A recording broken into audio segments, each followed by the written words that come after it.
Welcome back. Going back to school, whether remotely or in person, is really causing a lot of anxiety for students, parents, and teachers. It sure is. And lawyers say the pandemic is forcing schools to face liabilities that they have never had to deal with before.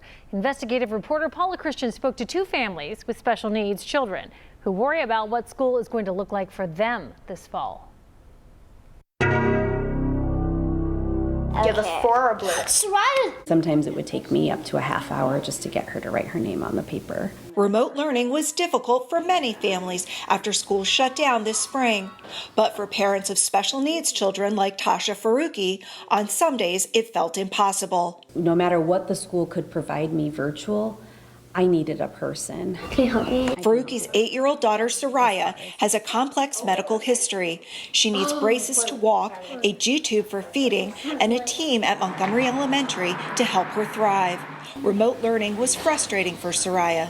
That's why Faruqi decided to send Soraya and her 2 sisters back for in-person classes when Sycamore schools reopen next month. You want to type something? But she worries about the extra risks of caring for Soraya. The biggest risk is her G-tube and thinking about how close an educational staff member would have to get in order to do those G-tube feeds. A spokesperson for Sycamore Schools says teachers will meet with families of special needs children to come up with a plan for face-to-face learning. They will also discuss a distance learning plan in case the district has to move to remote learning.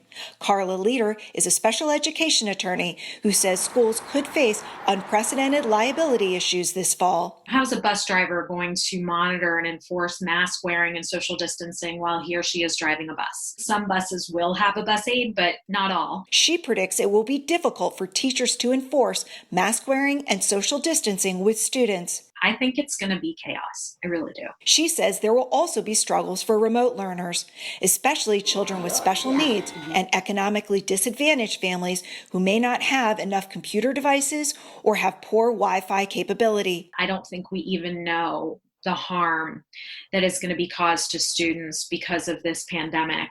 Outside going. Monica Schneider's 8-year-old son Harrison has Down syndrome. He usually works with a team of specialists, therapists, and teachers at Mapledale Elementary. But this spring, he just had his parents. Good kick! Schneider says it was exhausting trying to manage her full-time job as a professor and her husband's job as a lawyer while teaching Harrison and watching his 6-year-old brother. It was challenging, to say the least. He's not potty trained. He has sensory needs. He needs adult attention. She says she's nervous about sending Harrison back to school in person due to his medical issues, especially since he can't wear a mask. But that's what she says she plans to do. Online school is difficult for everybody, from high school, college, down.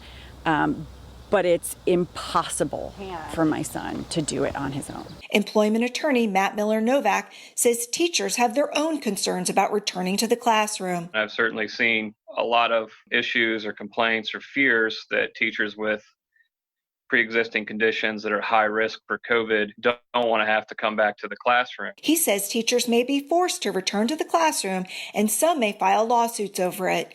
If parents are considering suing schools over lost services, Leader is advising them to give it some time first. I'm not saying this is unprecedented, give the schools a break.